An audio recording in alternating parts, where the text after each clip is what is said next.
Police cap ಏನಾಯ್ತು ಇವಾಗ ಬದಲಾವಣೆ ಅಂತ. ಸೊ ಹಿಂದೆಯೂ ಕೂಡ ಚರ್ಚೆಗೆ ಬಂದಿತ್ತು, ಅದು ಚರ್ಚೆಯ ಹಂತದಲ್ಲಿತ್ತು. ಸೊ ಇವತ್ತಿನಿಂದ ಹ್ಯಾಟ್ ಭಾಗ್ಯ ಲಭ್ಯವಾಗ್ತಾ ಇದೆ. ವಿಧಾನಸೌಧ ಬ್ಯಾಂಕ್ವೆಟ್ ಹಾಲ್ನಲ್ಲಿ ಹ್ಯಾಟ್ ವಿತರಣೆಯ ಕಾರ್ಯಕ್ರಮವನ್ನು ಇವತ್ತು ಮಾಡಲಾಗಿತ್ತು. ಪೊಲೀಸ್ ಸಿಬ್ಬಂದಿಗೆ ಪಿ ಕ್ಯಾಪ್ ವಿತರಣೆಯ ಕಾರ್ಯಕ್ರಮವನ್ನು ಮಾಡಲಾಗ್ತಾ ಇರೋದು. ವೇದಿಕೆಯ ಮೇಲಿನ ಫ್ಲೆಕ್ಸ್ನಲ್ಲಿ ಮಿಸ್ ಆಗಿದ್ದ DCM DK Shivakumar photo. So ತಡವಾಗಿ ಬಂದು ಡಿಕೆ ಶಿವಕುಮಾರ್ ಫೋಟೋವನ್ನು ಅಂಟಿಸಿದ್ರಂತೆ. ಡಿಸಿಎಂ ಅವ್ರನ್ನೇ ಮರೆತು ಬಿಟ್ರಾ ಏನು ಕತೆ? ಬಾಬಾ ಅವ್ರು ನೋಡಿಬಿಟ್ರೆ ಅಷ್ಟೇ ಇದ್ರ ಅಲ್ಲೇ ವೇದಿಕೆ ಮೇಲೆ ಇರಬೇಕೇನೋ.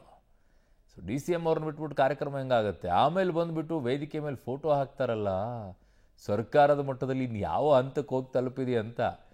ಇನ್ಯಾರ್ದೋ ಓಕೆ, ಶಾಸಕರದ್ದೋ ಯಾರ್ದೋ ಒಬ್ರದ್ದು ಮಿಸ್ ಆಗಿದ್ರೆ ಓಕೆ ಅಪ್ಪ. ಸಿ ಎಮ್ ಮತ್ತು ಡಿ ಸಿ ಎಮ್ ಪಕ್ಕದಲ್ಲಿ ಫೋಟೋ ಹಾಕಬೇಕಾಗಿದ್ದಂಥ ಸರ್ಕಾರದ ಕಾರ್ಯಕ್ರಮದಲ್ಲಿ ಏನ್ರಿ ಇದು ಎಲ್ಲ?